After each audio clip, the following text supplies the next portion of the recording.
The University of Detroit Mercy presents another brand new episode of Ask the Professor, the radio show on which you match wits with University of Detroit Mercy professors in an unrehearsed session of questions and answers. Today's program was recorded using Zoom video conferencing technology.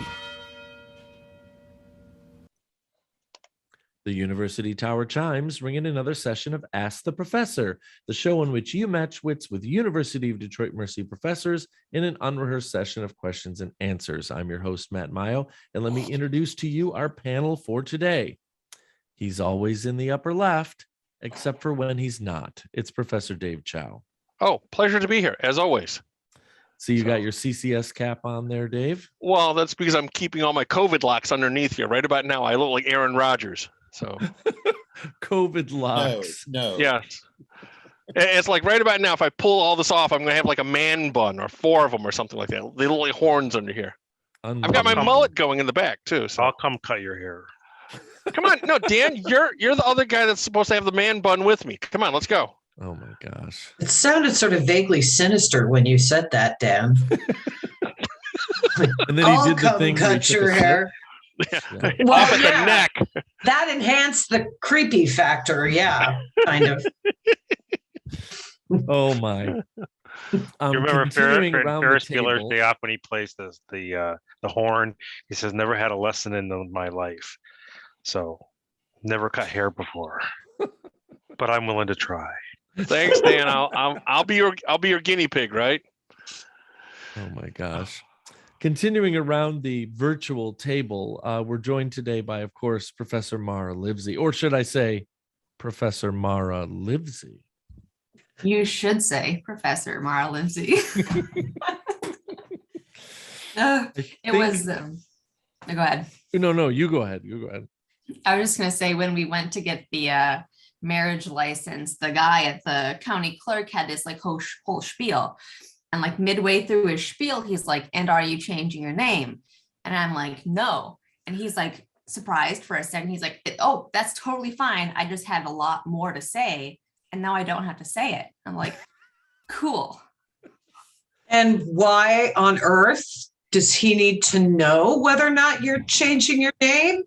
He wanted to like tell me the things I would need to do in order to change my name, I think. Oh, Oh, okay. That's all right. And all that. Yeah. he's What I'm taking forgiven. away from this story is people helping people. That's what I'm taking Passport. away from this story.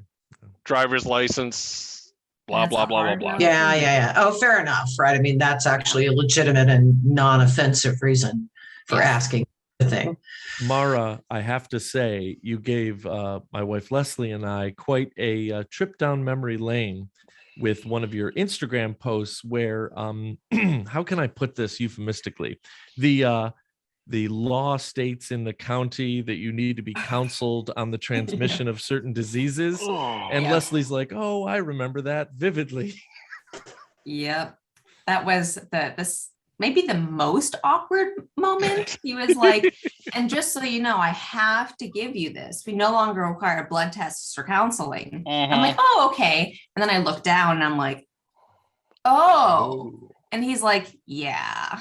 But that's something about transmissible diseases. Is that okay? Yeah. It was a pamphlet about STIs and just like you got to know your facts before you get married. Mara, you at least got a pamphlet. We got a pamphlet and a banana demonstration.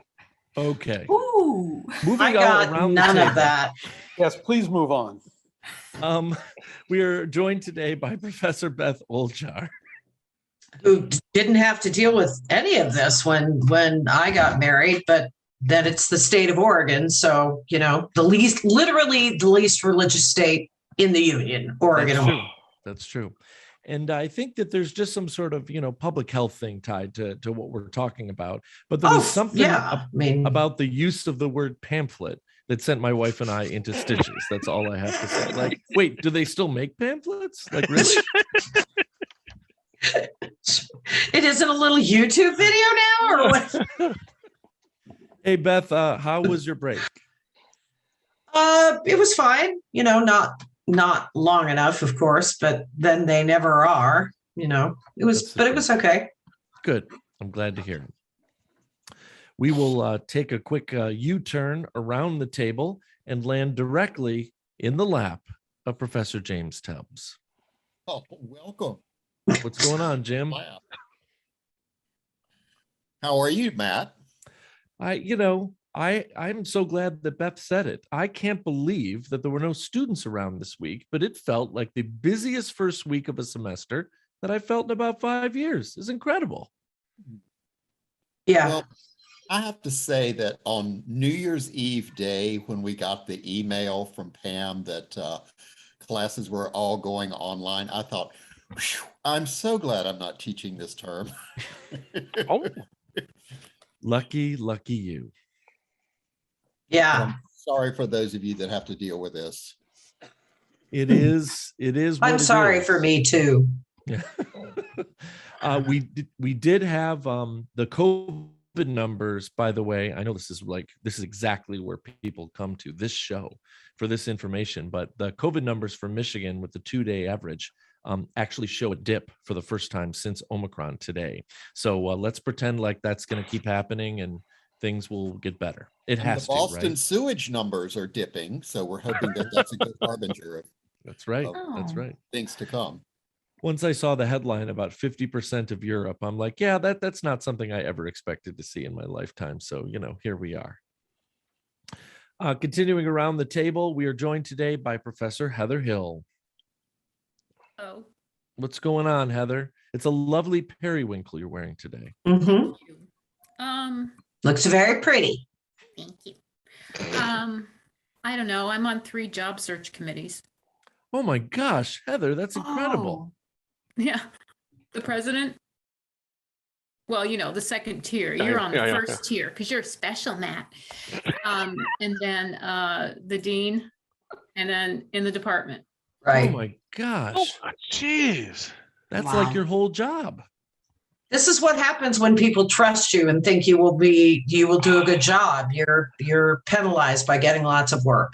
And then I just It's a really realized- weird compliment. And then I'm on the tenure and promotion committee too. How do these things happen? Oh my Be a gosh. slacker. Be a slacker. I Be know. unreliable. No, I do. Are need you to be on a for slacker. Clay or for For Clay? McNichols? For Clay. Okay. Yeah. No, Okay. please. No, I'm not doing that. Oh, It's Sorry I sad brought that it the up. only way you can avoid getting, put on all these committees is by doing a bad job. or like Jim, retire. Well, that too. Except I think it's just a fact sort of about the work world. It's not clear to me that it's unique to academia. No, that's true. Right? That's true.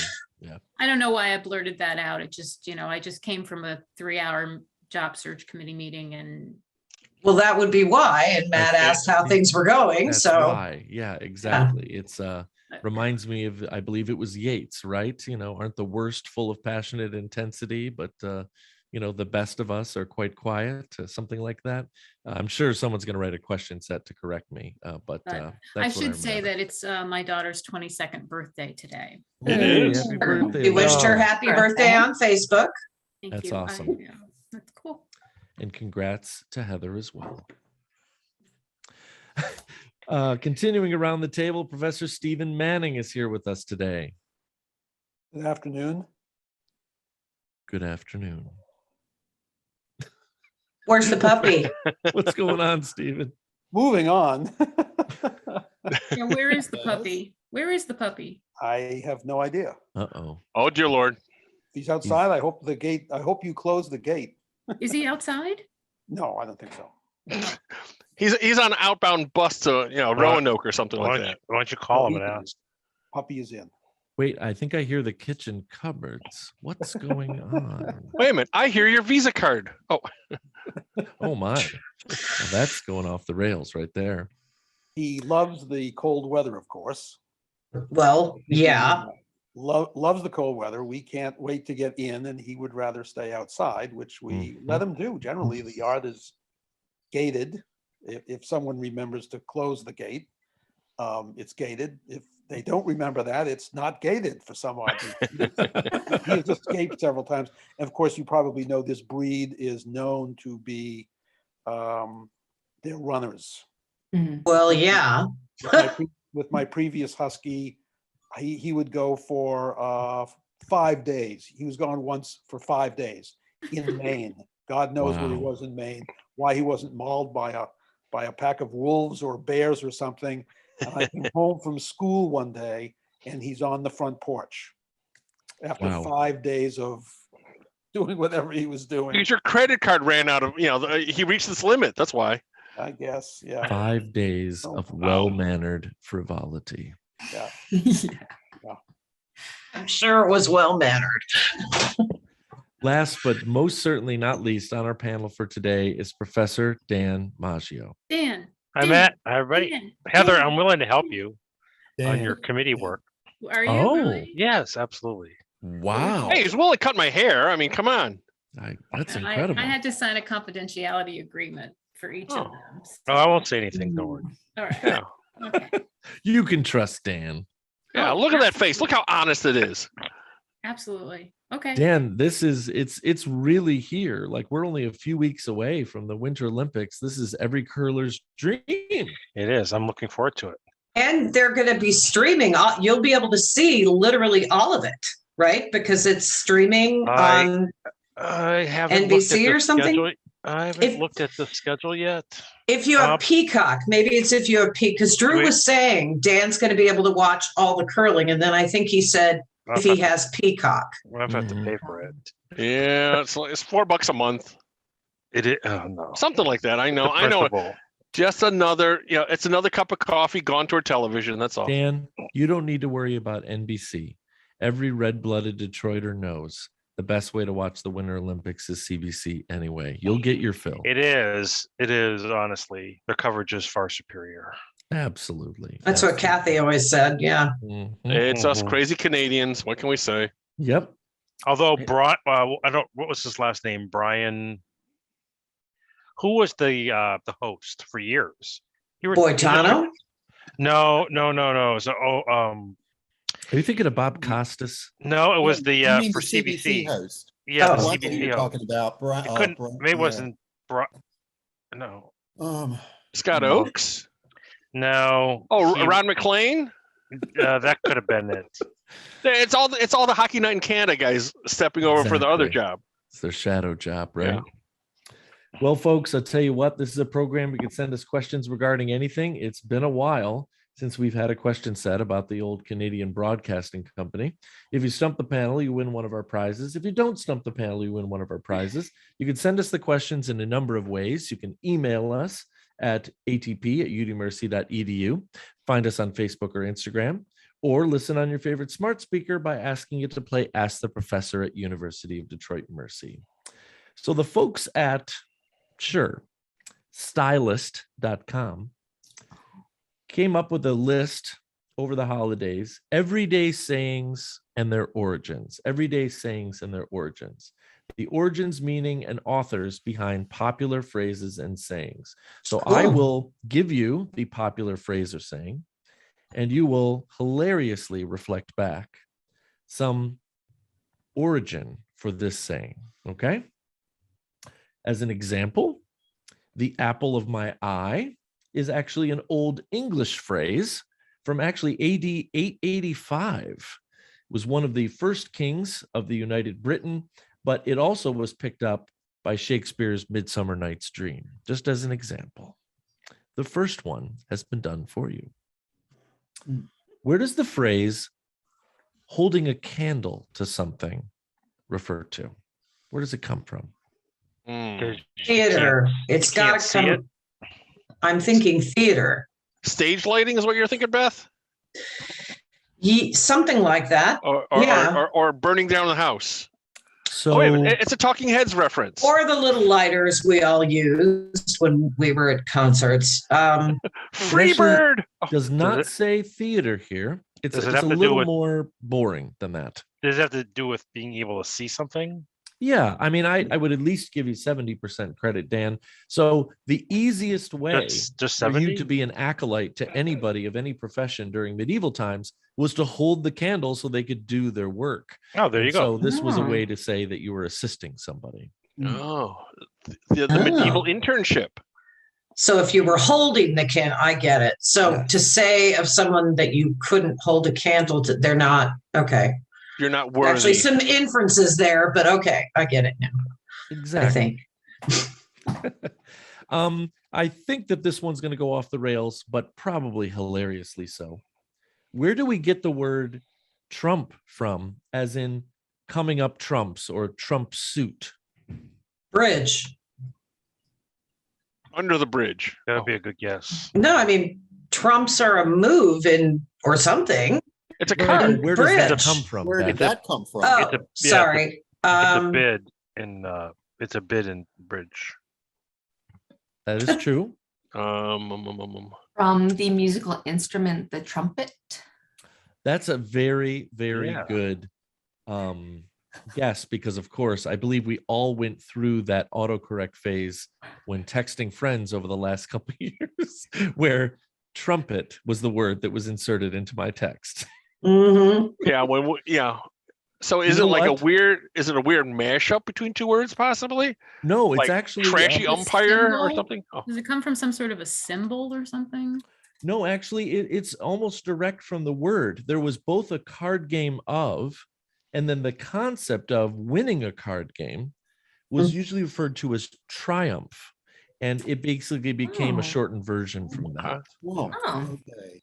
You know, now that term has been, I mean, as a verb, right? It's just been sort of ruined. I mean, it's not uncommon for at least philosophers of a certain stripe to point out that rights trump majoritarian interests, right? That is to say, they outweigh them.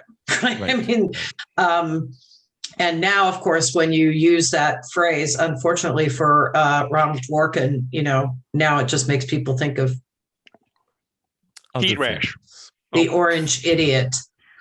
Rash. Professors, where did the phrase "off the record" originate from? There was a store in Royal Oak. True, partial credit. Yeah. Off the Well, because people, would reporters ever use literal recorder? I mean, Yeah, you it know, was not recorded. gramophones to record. Or Or is taped. it or is it a legal thing like transcripts? I was You know gonna what? say like songs that never made it to record. That's actually pretty that's a good. good That's one. good. It The was needle? journalism, but it's Oh. been Clearly. attributed to a very important American. The first use, because I believe what stylists did when they made this, they did their own research. What they did is they found the first occurrence in print of each of these phrases, which is a pretty good starting point. 1932. Who would have Okay. used "off the record" first? Hoover, No, Roosevelt. it was Franklin Roosevelt. It was Okay, FDR yeah. who actually said it. Yeah. So not for attribution, right? That's typically what it means, right? Right. So, Right. okay. How about, where do we get something being evaluated by saying it needs to undergo an acid test? Where does that phrase come It from? has to be a chemist. Come on, Mara. It's your ilk. Means Probably some Always had to put alchemist back in acid the day. to discern the metal content of them. Oh, you mean like the Um, purity of gold or something like that? Yeah, Jim and Dave together. It's actually the California Gold Rush, because Oh. there is only one combination of acids that can dissolve gold. So that was the acid test to see if it would actually go into solution. Yep. Oh, Then cool. you've got real gold. There's gold in them thar hills. This one is right up Heather's alley. First recorded use of "busy as a bee." Busy as a bee. Audubon? What? Must be poetic. Mm-mm. Busy as Just a name bee. all the authors you know. Is Yeah. it some medieval like Chaucer or something? It's Chaucer. It is Chaucer. Chaucer. Oh. Nice, Beth. Didn't know it went back that far. It's 1386 is what it says. That's pretty Wow. wild. Oh, wow. 1386. Busy as a bee. First Weird use, concept. Heather, was the Squire's Tale. The Squire's Tale. Okay. Mhm. 5 years from the Peasants' Revolt, Heather. Oh my gosh. Yeah, I know. Right? 1381. 1381. Yeah. Oh my gosh. You He's academics. learning. I know. Slowly, but I you know, didn't you're know learning. this. I didn't know this 3 years ago. Yeah, he's read a couple of my articles, so he's got that in his brain. What, Stephen? You're learning how to read? Cut it out. How about A lot of it was what attracted my attention. Oh, how about Of course. A baker's dozen? this sounds like our bread off from 3 years ago. Did they used to throw in one for free? Yeah. 1 egg. No, might be there's bad. got to be one for the baker to try, right? Oh, So you I like that. need Oh, that's a good one. In in, case Or- one of the eggs is bad. Or is it one to ruin, possibly? I thought it was one to test, but I could be wrong.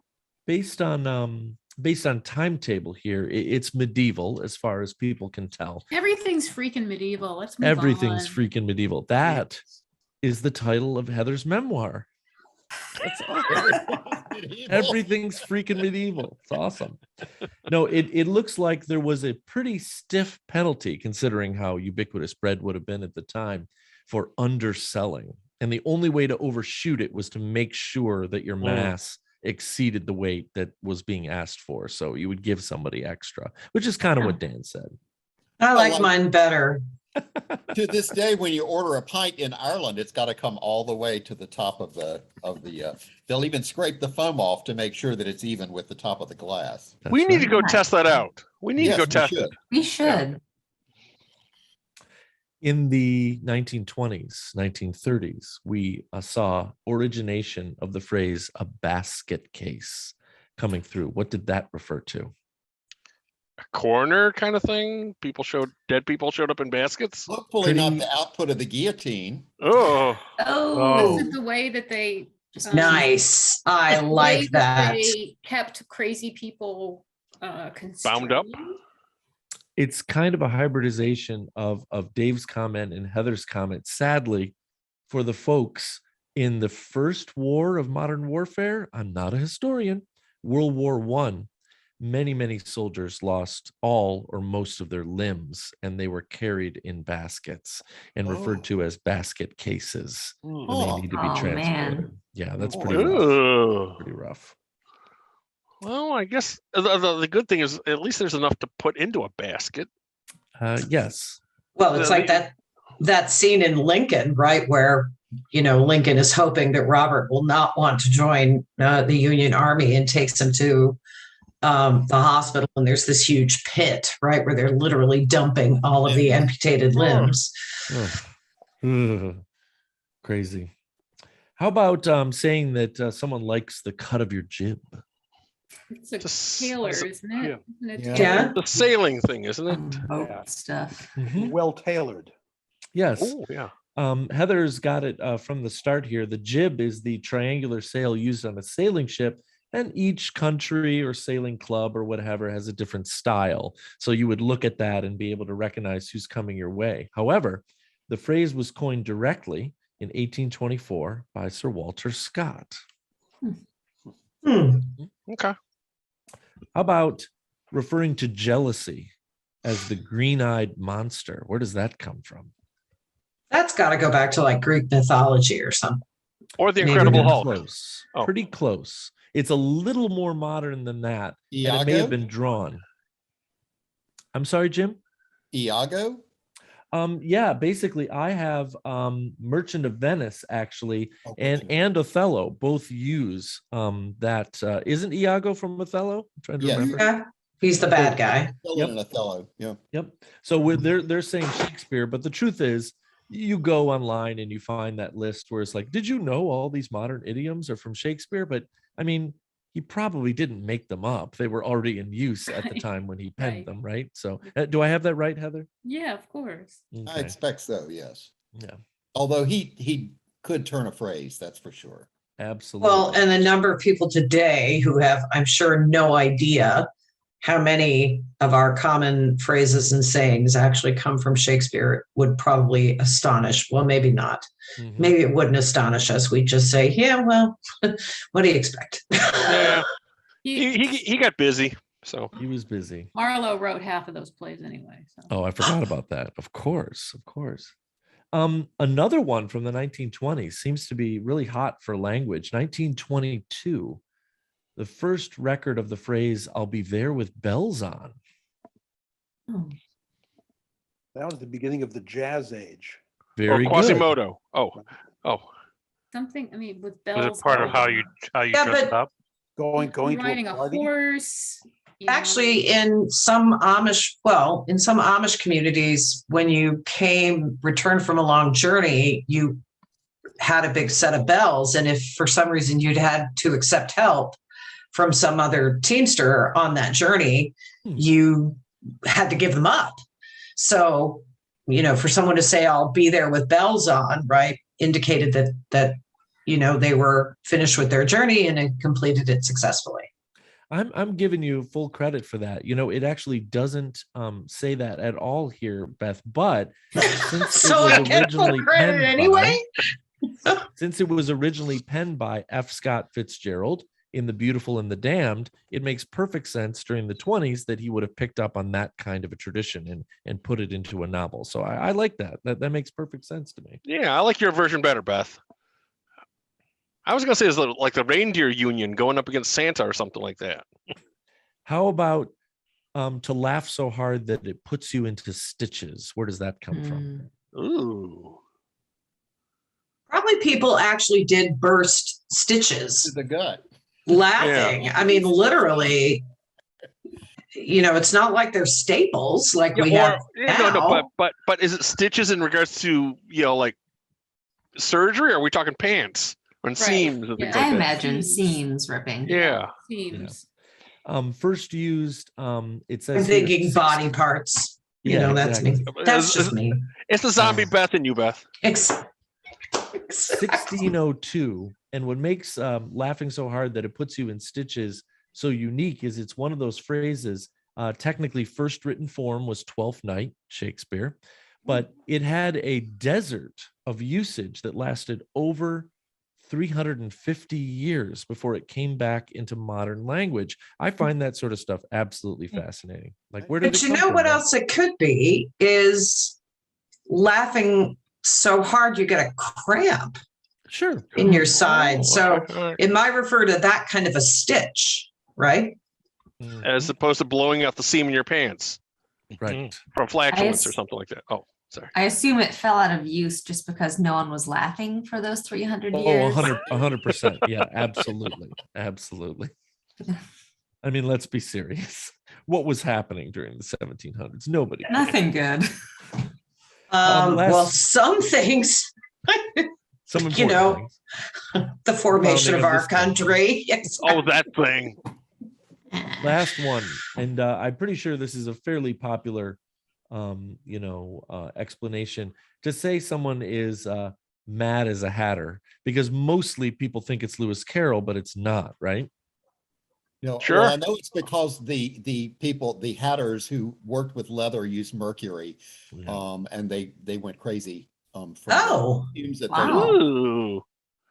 Exactly right. Interesting. They were pressing felt and leather using implements that could be sort of dulled or sharpened in a certain way with mercury, and they would lick the end of their tongue like you're turning a page. They basically gave themselves mercury poisoning at such a low dose, because mercury usually kills within 24 hours. Well, this that, happened to man. women and probably men too who were making matches, right? They got from sulfur. Yeah. I think there was you could like literally lose parts of your face, right? From Yep, that's exactly right. Professors did really, really well with that list. So it's time for your reward. And of course, Ash? that's going to be something from the Burroughs family asking you your Ask the Professor Imponderable, your first of 2022. Oh, I've been saving this one for a special show. I think this is it. oh, dear Lord. What is your favorite kitchen equipment or appliance? Oh my. oh my God. Why? What's the occasion? Doggone it. I'll have to think. So I'm gonna go first and say it's definitely my KitchenAid stand mixer, because you can also put sweet attachments on it, like the pasta roller, and you can just do all sorts of stuff. Dan, we're just going to have to break down and buy one of those things. Dan and I were talking about this a little bit over I already did. over break. Oh, did you? Yeah. Good for you. confession. Sorry, I didn't get one for you. Dan, did you put the flames on the side of it? Did you like Pinstripe. Elton Brown? No, I did not. You pinstriped it, right? Okay, so have to so say Matt, the was coffee kitchen maker. appliance? Oh, good call. What was that, Oh, Jim? that's a good The one. coffee maker. Oh, yeah, of That's course. got to be my favorite. Of course, absolutely. They have to No, be I in was just going to appliance? say very blandly that we No? have had these 4 or 5 shish kebab skewers made of stainless steel for the longest time, and they are Great. I never have used them once for what their purpose is, but I use those things as a tool to open things, close things, poke holes and things, do stuff like all the time. I'm big into Thank Alton goodness. Brown's no unitaskers. You can't have a tool that only does some one of the thing. uses you could have mentioned. That I'm very grateful to you. Indeed, we're less worried about you than we were a few seconds ago. Exactly. Yes. Leslie trusts you with sharp objects. She does. She does, except for the mandolin. That's the one. I Oh don't yeah, let that's her right. use. And oh, I guess I'd have to say, because Jim took the coffee maker, which really, if you don't have that, nothing else is going to get done in the kitchen anyway. Why start? True. Exactly. So I think a good sharp chef's knife, my 10-inch saute pan that's nonstick, my Yep. zester. Couldn't live without those. The That's zester, three. the Absolutely. cast I iron. know. My cast But- iron pan is also one Martini of my shaker. favorites. Martini. Awesome. Martini? Martini That is shaker. awesome. That's it. I'm out. okay, Martini. Stephen. I guess it's up to you and I. We got to come up with something. The mic drop there. It's easier for me to come up with my least favorite appliance, which is this stupid Viking stove that I paid a small fortune for. It's been a piece of junk since I got it. Aw. If anybody Oh, would like to buy this from me, I don't know why you would after that. After that that's such a ringing endorsement. That's I right. Wonderful I'm introduction. tempted to Yes. try to sell this thing and buy a replacement for it. I mean, a good, high quality. This is a professional stove. Piece of junk. Don't ever buy a Viking stove. That's my, Wow. There goes the my- endorsement. my most favorite. Is somebody mentioned knife. I have an old set. This is probably 40 years old of French Sabatier knives. Mhm. Nice. A longer one and a shorter one. Nice. Nice. Great. Okay. I was Doc, going to said follow I up think with the knives Dan work though, pretty well. real quick. Dan, what do you do with the cast iron? What's your favorite thing to make in it? Oh, I don't know that there's a favorite thing to make. It's just so versatile. Everything. It's so seasoned that you never have to. I mean, literally just wipe it with a plain rag and hot water, and you're done. Mhm. But the thing that I like about it is it's stovetop to oven. Just you can finish off in the oven. I just love it. It's Yeah. heavy. It'll conduct heat really And well. also When you know. Darn good weapon if need be. Oh yeah, sure. So- Sure. Yeah, because I was gonna go see. I've got now. My dad passed on his cast iron to me, so that thing's got 45 years of seasoning on it. Yep. You go. So it was between that and the meat cleaver, which I love. Oh my gosh. Those That skillets are meat great cleaver- for making cornbread in. Oh, Yeah, Mhm. you Let me can do just- that. I've done that. Let me mhm. just I've say got a- something real quick. You all were worried about me and the shish kebab skewers, and Dave's talking about walking around with a meat cleaver. Like, I mean, come on. But we I- expect that of Dave. So I still got 10 digits. So, You know, This is true. we would expect expressions of violence slightly less from you, Matt, than we would Matt, from Dave. okay, Less. Matt, don't laugh. I still got my grandfather's Tiny bone saw bit. in the garage. Oh my gosh. I've Oh, also got Okay. his. I've also got his bone breaker hanging on my Okay. that's kitchen enough. wall. That's Okay, enough. too much. too much. Too much. I I'm like feeling my sorry cutlery. for the chickens and the ducks that no doubt Hey, we're the murdered. ultimate price. were We have, murdered for we've- the tools.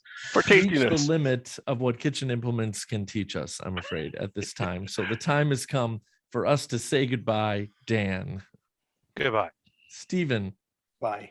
Heather, Bye-bye. Jim, Bye. Beth, Goodbye. Mara, See ya. and Dave. See ya. And now these words from University of Detroit Mercy. Ask the Professor is transcribed in, all of our homes, but usually it's in the Briggs Building in the Department of Communication Studies in the College of Liberal Arts and Education at University of Detroit Mercy's McNichols campus. Ask the Professor is produced and technically directed by Michael Jason and Brian Masonville, and our executive producer is Professor Jason Roach. Until next week, I'm your host, Matt Mayo.